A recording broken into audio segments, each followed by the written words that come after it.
All right, and what is up, guys? Welcome to another edition of the Fight Forecast. I know it's been a couple weeks since we got some out here, um, but been doing some things with a Daily Fantasy Insider. Make sure if you have not signed up for that yet, you guys go and do that after this podcast.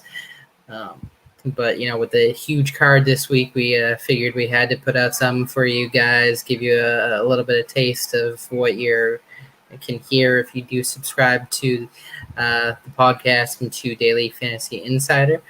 So we're going to break down the fights a little bit, give you a little bit of bet insight, and a little bit of a tease of the information that you guys can get. So to start off the card, we got Kia Kamaka versus Tony Kelly. I'll kick this one to you. What do you think about this one to start off the card? I didn't get a ton of tape study on this one. Obviously, got added just a day or two ago, and things have been going crazy. But from what I've seen, Kai Kamaka is a wrestling-based fighter. He doesn't throw much output. He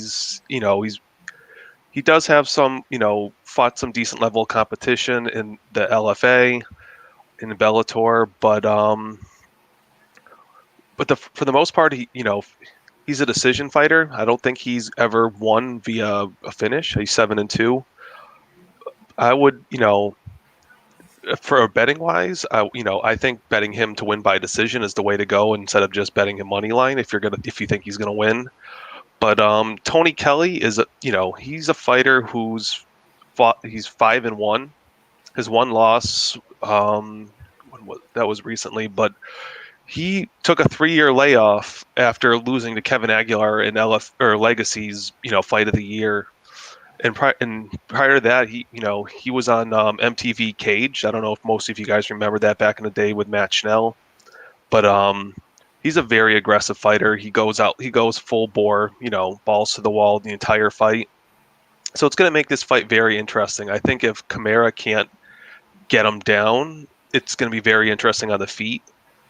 But for the most part, I think Cormier is just going to grind him out for a decision victory. But if you're going to bet this fight, I would definitely do Kamaka by decision. What do you think, Ryan? Maybe we were watching different tape on this one because now granted I didn't see much tape. Like you said, it did get added pretty last minute. But the tape that I saw, honestly, I was more impressed with Kamaka's striking than his wrestling. I thought that he did have pretty crisp striking on the feet. And I did notice that from time to time he did not have the best striking defense. But honestly, from the tape that I saw of Kelly, granted, I only saw maybe one or two tapes of him because I couldn't find much. But what I saw, honestly, his striking didn't really impress me that much. I personally, I don't think that I will bet this fight. I didn't really like either of the lines one way or the other. But if I did have to take a guess, I think that Kamaka honestly is the better fighter in this, and I think he should be able to win, more than likely a decision-based victory. But I wouldn't be surprised if maybe he gets a late finish or something like that. But yeah, I didn't love this fight. No, I mean Kamaka has pretty much gone to decision in all but one fight. So I don't think he's gonna get a finish. So that's why I think what is he roughly a minus right now? He's actually got up to a 215 favorite. For him by decision right now, let's see what it is Kamaka by decision is plus 115. That's probably a great bet to make right now, personally. Yeah. Figuring that he's gone 6 out of his 7 wins has been by decision. All right, let's break down the next fight. Yeah, so the next fight we got Parker Porter versus Chris Dukakis. Dukakis, obviously, his brother is a very well-known and up-and-coming MMA prospect. From what I see here, I think that this is Porter's fight to lose. After the first round, Dukakis just seems to gas himself out. Yeah, and I just don't think he's in the shape or has the cardio to be able to go past the first round. So if Porter can get past the first round, I think that he very well can knock him out. If you look at some of Porter's fights, now granted they were a long time ago, but he's fought some of the who's who of MMA. I mean, he's fought John Jones, he's fought Gonzaga, he's fought Josh Diekman, so he's fought some pretty well-known MMA fighters. I mean, like I said, that Jones fight was probably 10 years ago, but still, fighting guys of that caliber, that is a feather in your cap. I don't think that Dukakis is going to be able to hang with him, and I think he's going to get knocked out. I don't think that I will bet this fight just because the line I wasn't too crazy about, and the line via like TKO isn't that great either. So I don't think I'll bet this fight, but I do like Porter in it. Man, this is just such a low-level heavyweight fight. Like, Porter is 35 years old. He's from my neck of the woods. He's from Connecticut. He, in New Britain. He fights out of West Hartford, Connecticut. I mean, he's 35. He's just finally making his UFC debut. But like you said, he's fought some good guys. And Gabriel Gonzaga, who's actually from Massachusetts, or fights out of Massachusetts, so he fought locally. And he fought John Jones, and that was both their beginning fights of their pro career, but lost both of those fights. And then you got Chris Dukakis, he hits very hard. He's not a very good technical striker. He's more of a brawler. He wings big, heavy punches. I'm slightly leaning Dukakis. I think with his height advantage, he's got about a 3-inch height advantage. I don't know the reach off the top of my head. I wasn't able to find the reach. But I think he's going to be able to land that shot that probably knocks out Porter. But I'm not overly confident in this fight at all. I mean, potentially this could be one of those ugly heavyweight fights where after the first round, both these guys are just absolutely gassed. And it could just be one of those where they just hug each other for the next 2 rounds, and it's a decision victory. I mean, Porter weighs in basically at the heavyweight limit. I didn't see the weigh-ins today to see what he weighed in, but I think he was probably 265, 264, I would guess. And I think Dukakis usually comes in around 255, 256, so in that range. So they're big heavyweights. But I'd slightly lean Dukakis, but I'm not overly confident in that pick. Gotcha. The next fight we got here, we got Olivia Souza versus Ashley Yoder. Honestly, I think that this is going to be a very boring fight. Neither fighter really throws very many strikes, especially Souza. She, throws maybe 2 strikes per minute, if that. So, she just does not throw enough strikes to really be able to do much at all. Yoder hasn't looked great in the UFC at all. So, I mean, honestly, I think that this is going to be a very, very boring fight. It'll go to decision, in my opinion. So I think if you do bet this fight, probably maybe parlaying that the fight goes to decision with something else. Right now, you can get that for about -300 or so. So I think that's a good thing to add to a parlay. Because I don't see how either of these 2 fighters get a finish. Honestly, they just don't have the striking prowess to be able to do that, or the submission prowess. So who do you like in this fight? You didn't really. Can I choose if the fight gets scrapped? I mean, if I had to pick, I'd probably pick Yoder. Just because she throws a little bit more strikes than Souza. So I think, if the fight does go to decision, which I do believe it will, that she'll be able to throw more strikes, maybe get a takedown or 2, and grind out a decision-based victory. It's like you said, it's not a very entertaining fight. It's probably going to go to decision. Ashley Yoder has a big size advantage. She's 5'7", 69-inch reach, where Souza's 5'3", 63-inch reach. So 6-inch reach, 4-inch height advantage, and that could end up playing dividends if she stays on the feet. She throws more volume than Souza. Souza's, very, very scrappy. Like she's from the time the bell rings to the time, the last bell rings, she's giving it all 100% the entire time. Where Yoder, if she's in a close fight, and especially going into the third round, say it's 1-1, she tends to always lose those fights. Like if we look at her against Dern, look at her against, I think it was Marcos, I forget who else. There's a couple other fighters where she's 1-1 going into the third, and then she just decides to, I don't know, give up. So it's kind of hard to trust her in this fight. That's probably going to be like one of those things where Souza might win the first or second, Yoder might win the first or second, and then that third round is where it's going to come down to in this fight. And I just don't know if I can trust Yoder in the third round. I mean, Souza averages, a little over 3 takedowns per fight, but she's also fought very low level competition. Where you look at Yoder, she's fought Ron DeMarco, she's fought, Mackenzie Dern, she's fought some pretty good fighters. So she hasn't really had a good chance to show what she's made of. And she fought Angela Hill too. So the lower competition she's fought, she's been able to defeat them. So right now I'm slightly leaning Yoder as well, but either way, I'm not super thrilled about this fight, and I'm not super confident with this fight either. Yeah, it's a very low-level women's fight. Yeah. So next we got Danny Chavez versus TJ Brown. I'll kick this one to you. What do you think about this one? Man, interesting fight. TJ Brown, high-volume wrestler. I think he's gotten 8. He had 8 takedowns in his last fight where he lost. Yeah, in the second round.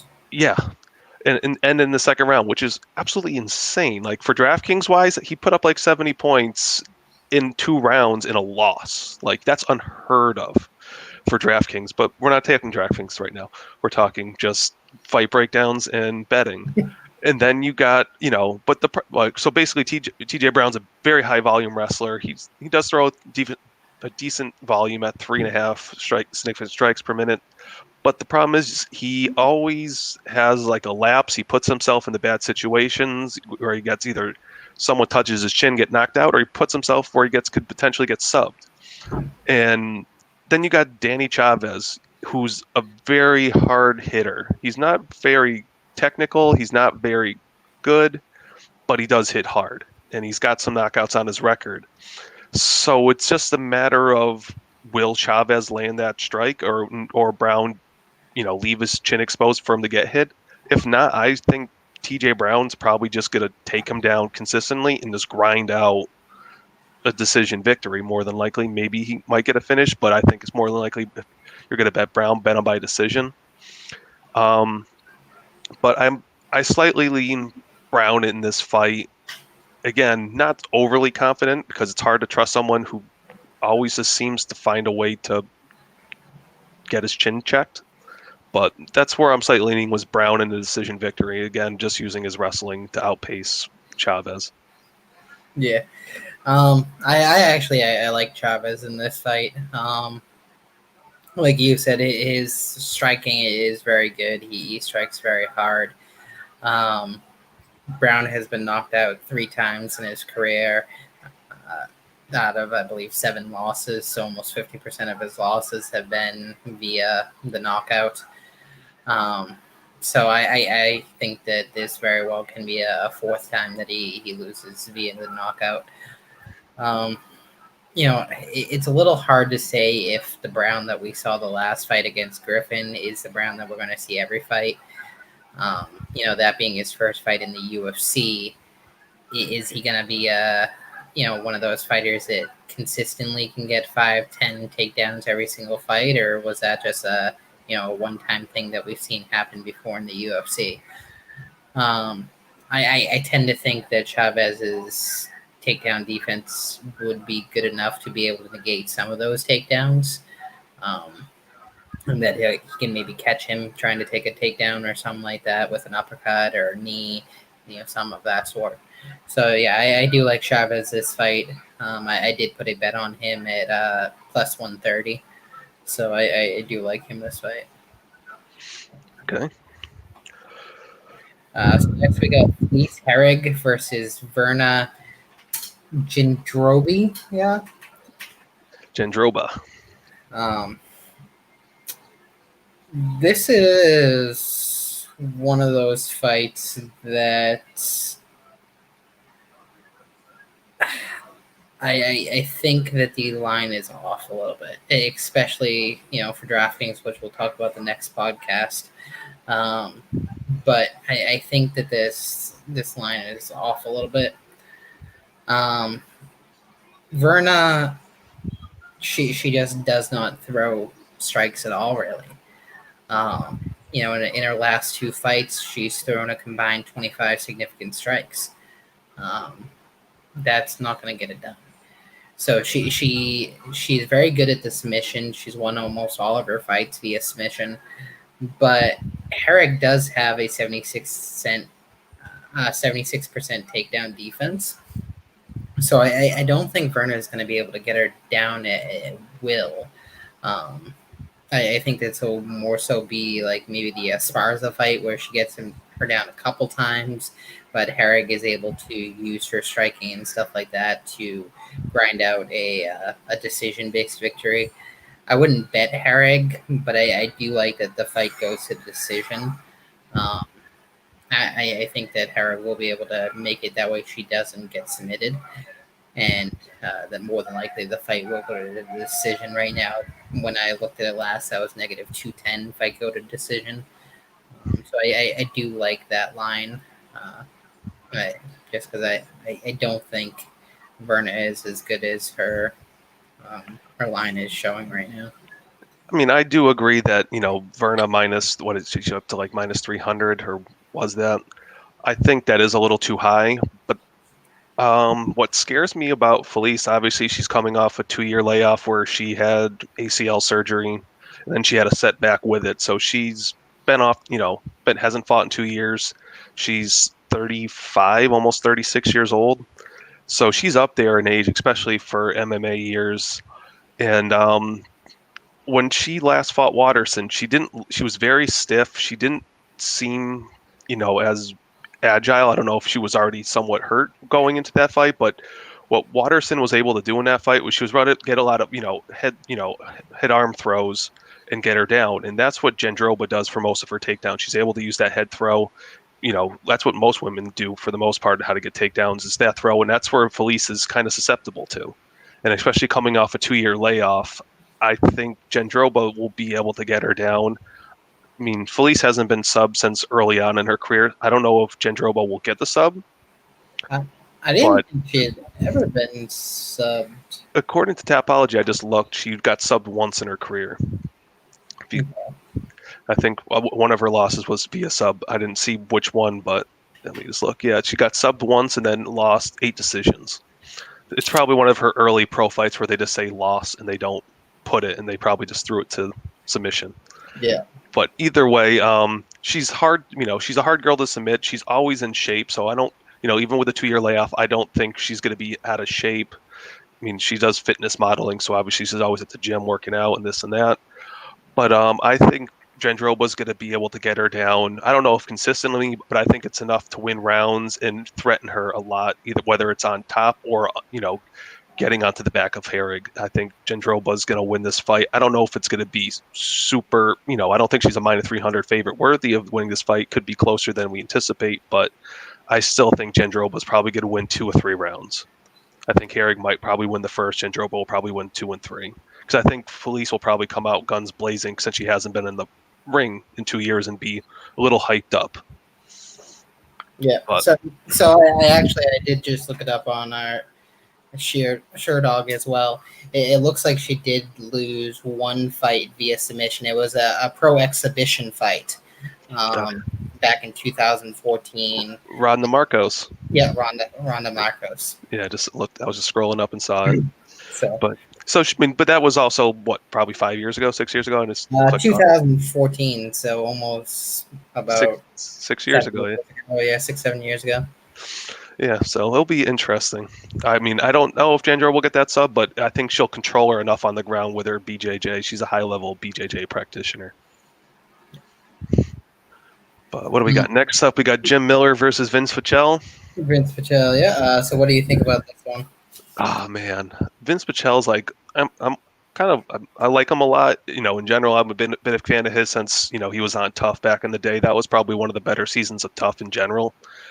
And it's going to be a very interesting fight because Jim Miller always comes out gun blazing first round. He's either looking to knock you out or take you down and get that submission. After that first round, he's going to be gassed and he's probably going to get himself knocked out. The thing that worries me about with Vince Pichel is that he doesn't put a high pace on anybody. He's not super high volume by any means, but he does have sneaky power. Like if you look at his record, he doesn't have a ton of knockouts, but he does have them and he does hit hard.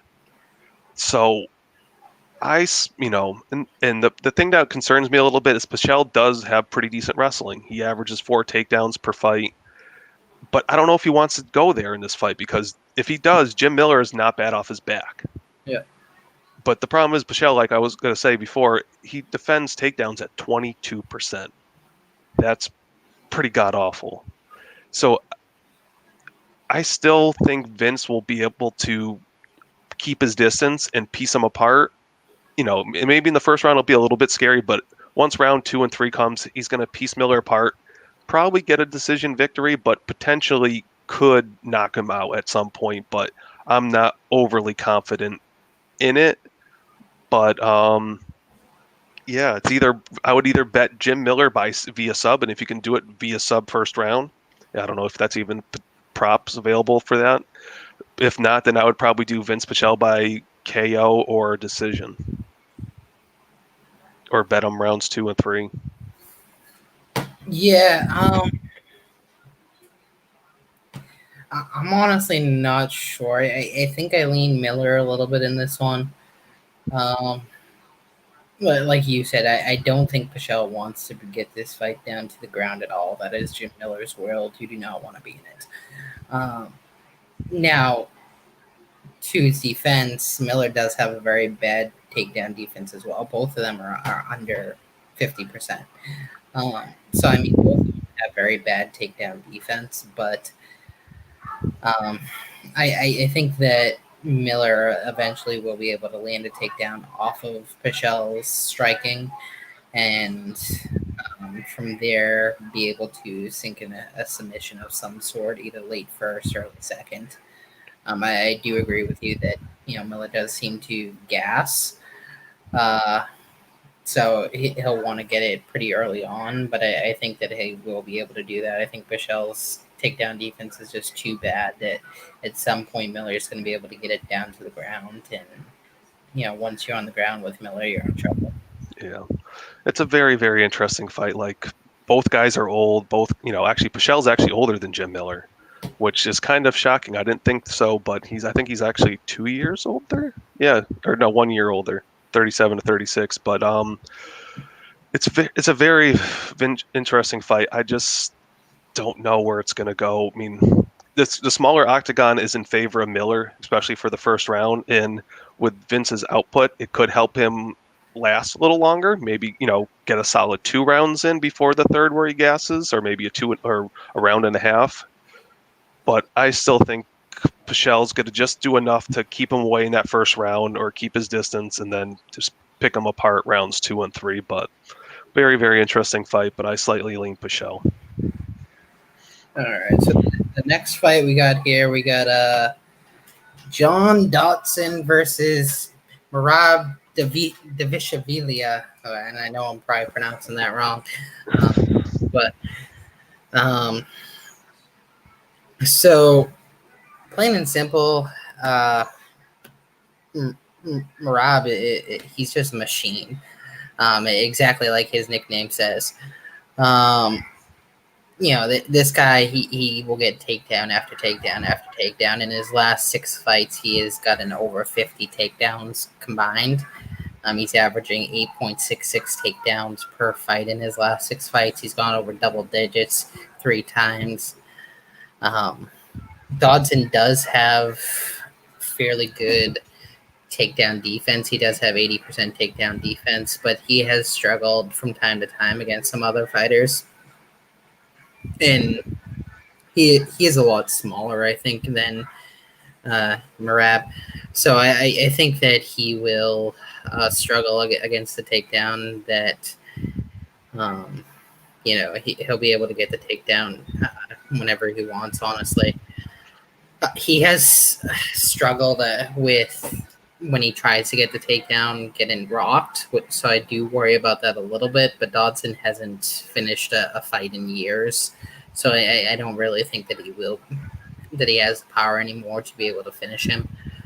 But yeah, I think Merab definitely wins this fight. I like him actually by decision, negative 170. When I looked at it earlier, that's what it was. And I don't see how he wins this fight any other way, honestly. That's how he wins almost all of his fights.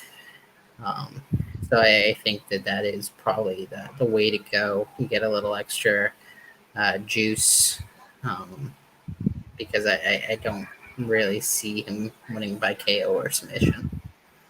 Yeah, I would say the first round's going to be a little scary in this fight. That's when Dawson typically kind of fades. He doesn't like gas, but he definitely kind of every round after the first, his pace slows down. And his volume slows down. He's not a very high volume striker in general, but and Dotson's got an 80% takedown defense. But since he's moved from flyweight to bantamweight, he's actually been taken down more often than you would think. He's got taken down by Marlon Moraes. He got taken down by Pedro Munoz, Peter Yan, and Nathaniel Wood.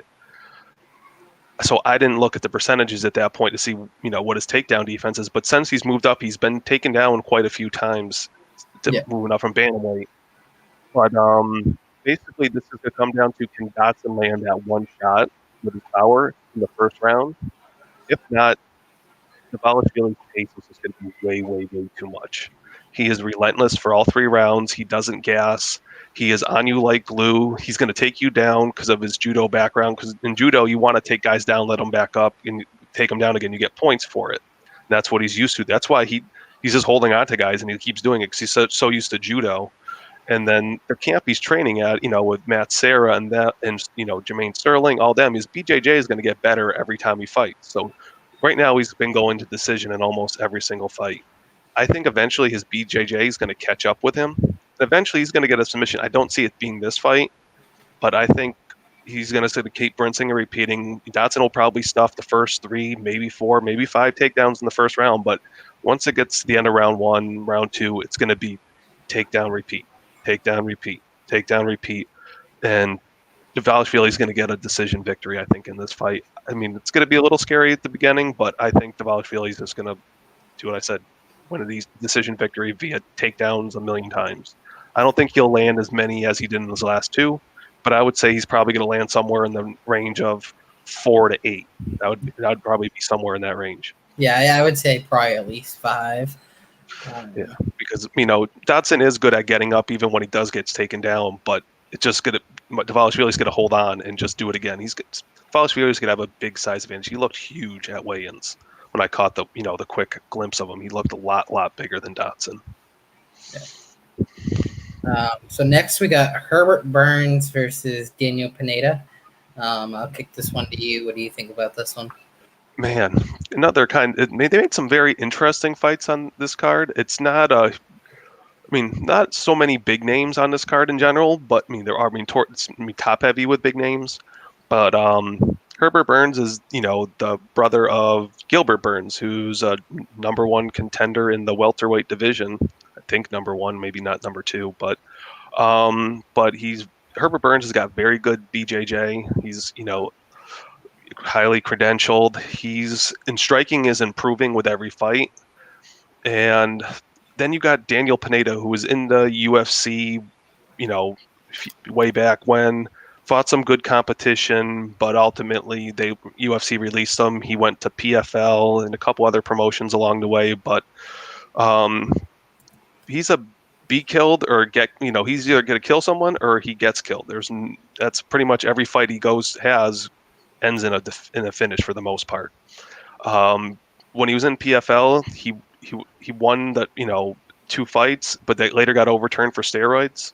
Pretty much everybody in PFL is on steroids, so I don't know how he's the only one who got caught. He must have been taking some crazy shit, some horse tranquilizers or something to get caught. But that's a little worrisome. So who knows with the way USADA's testing right now, if he'll get tested and fail afterwards for this fight, because he knows he probably only got 1 fight in this UFC. But Pineda is gonna be interesting because I would say he's a black belt in BJJ.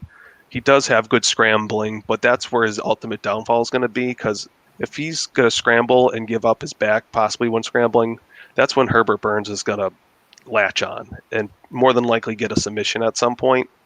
In his last fight, Tim Kennedy in the PFL was able to take his back. And if Tim Kennedy's able to do that, obviously Herbert Burns is going to be able to do that and more than likely submit him and not let him back up. So ultimately, I like Herbert Burns a lot in this fight. I've got a few bets on him. He's in a couple of my parlays. I think those lines a little too wide right now to be betting him straight up. Obviously, you can parlay him at this point. But if you look for Herbert Burns, either via finish or by a sub, that's probably the way to go with it at this point. Yeah, so I mean, you touched on most of it. Daniel Pineda for me, it's another one of those fighters coming from the PFL, which they don't seem to succeed in the UFC. We've seen it time and time and time again. I say it every single time that I see a fighter coming from PFL that they just don't seem to stack up against UFC competition. They're in PFL for a reason. Pineda has lost 6 of his fights by submission. Granted, none of them have been in a very long time. I think the last one was maybe even 10 years ago, honestly.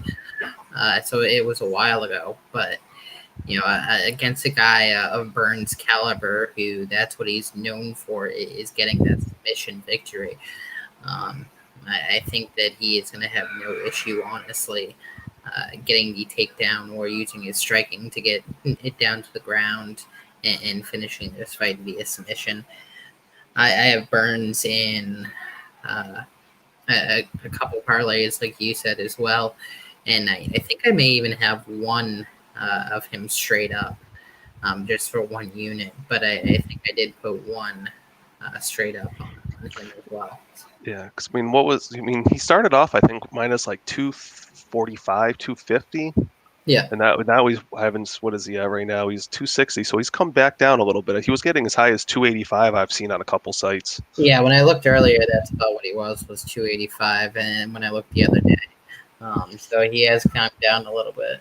He did miss weight. He was over by 3.5 pounds, I think. Oh, did he?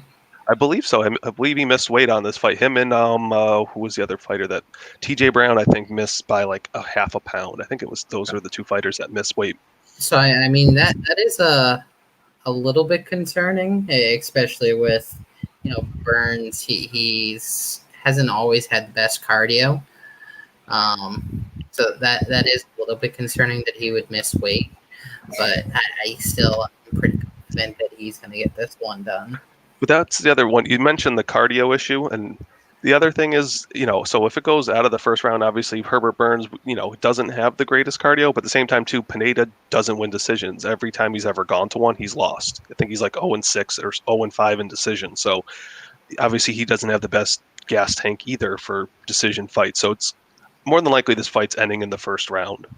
The bet might be doesn't start round 2, would probably not be a bad bet, or doesn't start round 3 would be bets to look at possibly for this fight.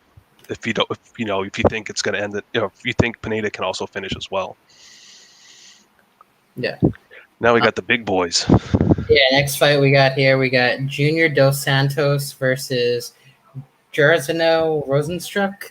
I'll kick this one to you. JDS, man, if you've seen some recent pictures of him, he looks jacked. Like he's got some six-pack abs. He's looking, very, very in shape. This almost looks like, JDS when he was fighting Cain Velasquez and everybody else when he was on his title reign. But ever since he's lost, had his little title reign, I think he's 6-6 in his last 12 fights, which isn't very good. No, you hear the name Junior Dos Santos, you think he doesn't, hasn't lost very much, but 6-6 in the last 12 fights, not very good. Yeah. And 5 of them he's been knocked out. And then you got Jorginho, who's just lost to, Francis Ngannou, who it's, not a bad thing. He got starched in the first 15 seconds of that fight. Yeah. He's a counter striker and former kickboxer. I think he's got 70 kickboxing fights under his belt. So he's very seasoned when it comes to fighting. So it's not like he doesn't have much MMA experience. But he's got plenty of fighting experience. And I think Jairzinho is going to have plenty of opportunities to counter Junior Dos Santos. Junior's a little more aggressive. He does throw good combination. Junior's a very good boxer. But I just think if Curtis Blaydes can knock out Junior Dos Santos, who's a wrestler and not known for his punching, Jairzinho can definitely land that same exact strike, and he's more than likely gonna land that strike. I mean, when Jairzinho fought Alistair Overeem, that's all he was doing was looking to counter that entire fight. But Overeem's a very patient fighter, and he doesn't give many opportunities for fighters to counter him. So that's why it took him literally to the last 10 seconds of the fight to land that knockout. So I think there's going to be plenty more chances for Jairzinho to land that strike, and I think eventually he's going to get a KO. It might not be the first round, but first or second round. I don't see this going more than 2 rounds. Yeah, I agree. It all depends, though. Which Junior Dos Santos are we going to see? I think that is the big question. Which Junior Dos Santos are we going to see? Are we going to see the technical fighter who can maybe use his smarts to kind of pick and move, maybe try to get some takedowns and stuff like that? I think that probably is the way to best fight Rosenstruck, because his takedown defense is not very good.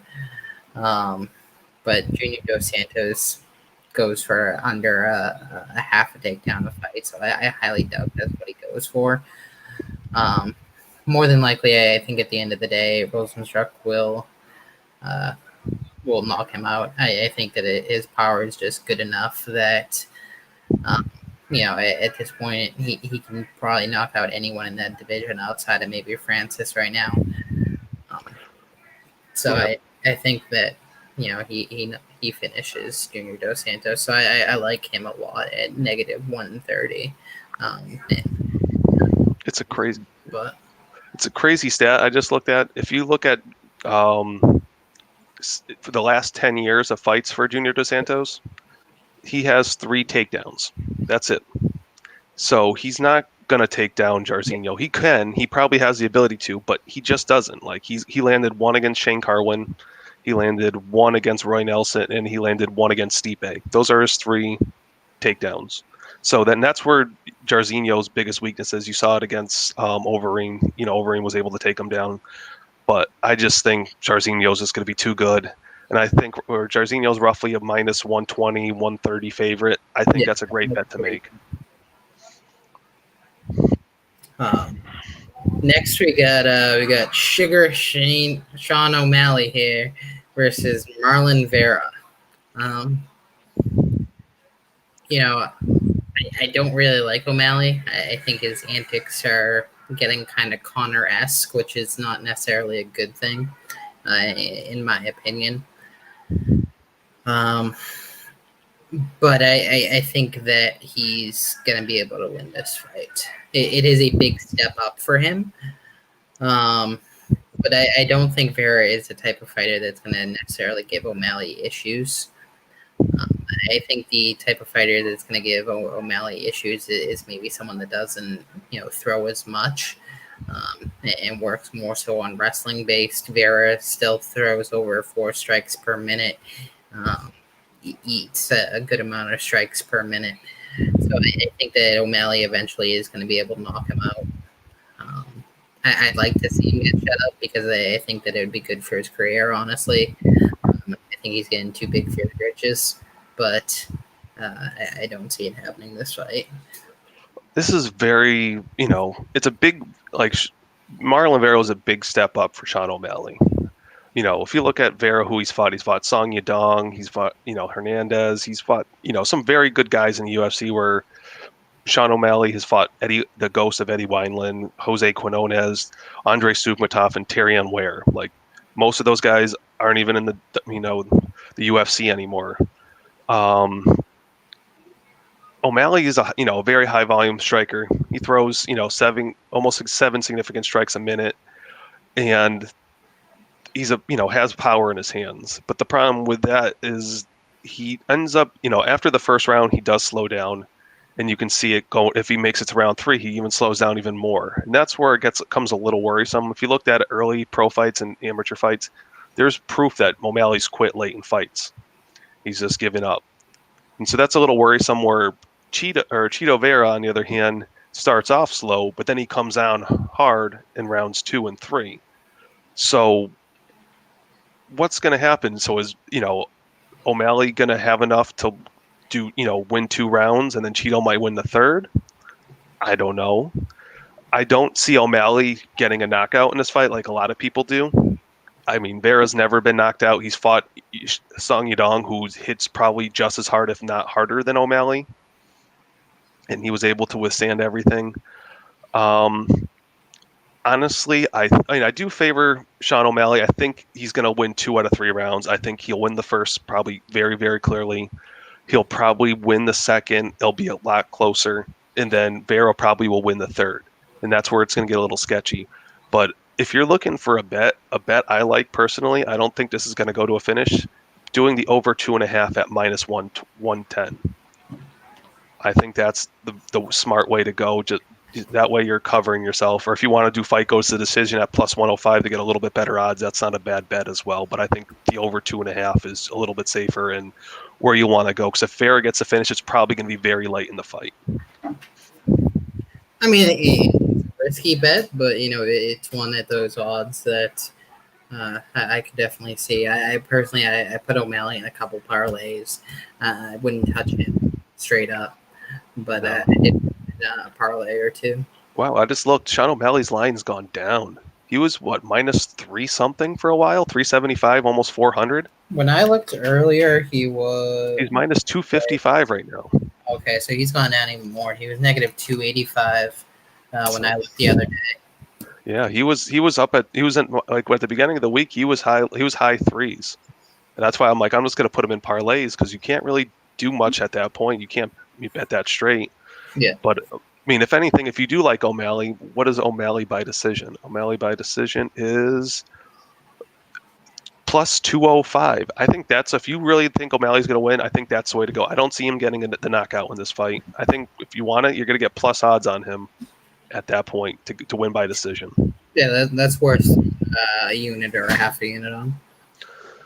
All right, now we got the main event. We got the main event here.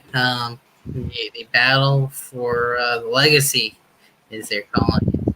Yep.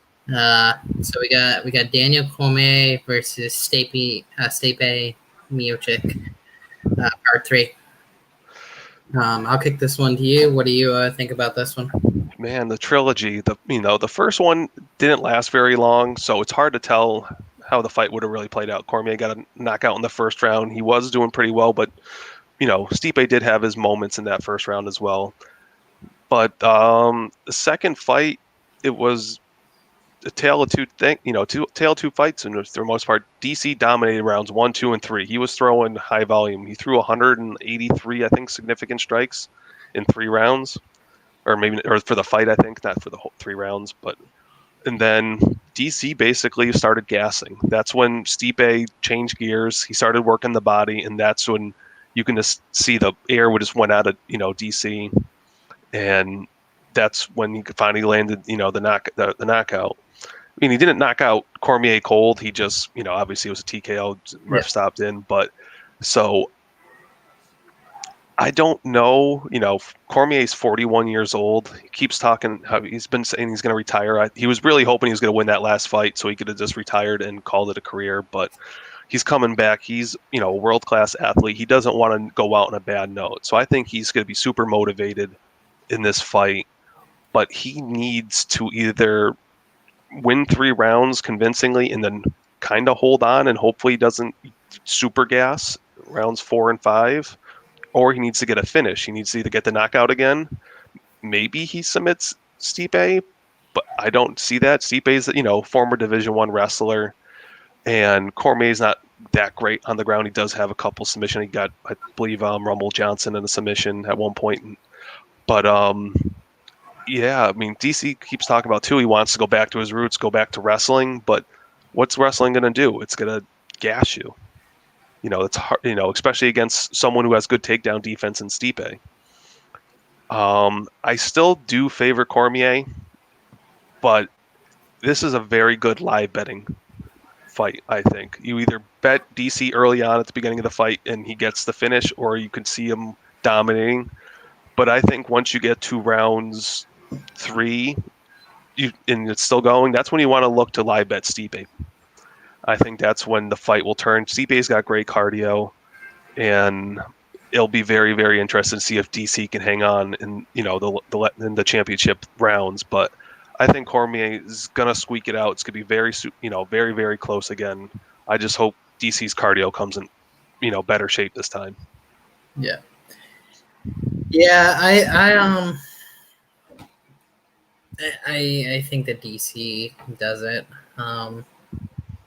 I do think that he does have to kind of go back to his roots a little bit. Him gassing out, that isn't something that we normally see of Cormier. He's known for his cardio. He's known for being able to go, as long as he needs to grind out victories and stuff like that. He's always had good ability to finish as well, but it's always been, one of those grind, wear you down, throw strikes and stuff like that and finish you that way, kind of break you more so than knock you out. So I think that is what he has to go back to. I think, throwing as many strikes as he did that last fight, that's just not Cormier, honestly. And that's not what he should be doing. He was going for the finish. He was looking to, show that first fight wasn't a fluke and that he could knock out Stipe. And that's just honestly not what you want to do against Stipe, because he has a good chin for the most part. So I don't think that you want to throw strike after strike, because eventually you will wear yourself out and then you're in trouble. So I think that he will win. I don't think that he will finish Stipe necessarily. I think that he'll more than likely win by decision. But I think that he will win. The one thing that also helps DC in this is the smaller octagon. They're in the 25-foot octagon. Yeah. There's less likely of Miocic being able to run away, or keep distance. So DC will be able to get him in the clinch, get him against the cage, get takedowns. But as you said, hopefully his gas tank is better and it's not striking as much, which gassed him. But at the same time, too, wrestling does gas you. So it'll be interesting to see what happens. But I'm looking forward to this fight. Obviously Cormier's already said he's retiring, win or lose. And Miocic's also hinted at retirement as well. But he said in the press conference he always thinks about retirement after every fight. So who knows if he loses or if he wins. But we'll see. I'm looking forward to these fights. Yeah, I don't think that Miocic will retire if he wins. I think he'll give Francis one more fight before he retires. That last Francis fight was a joke. And I was at it. So it was a joke. So I think that Francis deserves one more fight against Stipe before he retires. Yeah. But all right, guys, that is it for the fight forecast. If you're looking for more DraftKings information or something like that, absolutely do subscribe to Daily Fantasy Insider. We're going to be doing a podcast right after this, breaking down all the fights from a DraftKings perspective, to give you a little bit of insight about that. I do believe you have a promo code that they could use, right? Yeah, if you're a new subscriber to Daily Fantasy Insider, you can use the code DAVEFRIEND, DAVEFRIEND, DAVEFRIEND, and you'll get you a free 30-day read-only subscription to all of our MMA content and all the content at DFI. If you have any questions or concerns related to it when you're signing up, just message me on Twitter and I'll gladly answer them and help you get subscribed. Yeah, so there you go, guys. I mean, free, 30 days, give you some time to try it out, see if you like it. And that'll also give you access to our DraftKings podcast that we do weekly for the fights, breaking down all the fights on a DraftKings perspective, as well as tons of other insight with other sports. They're winning big money every day, so you want to get in on that.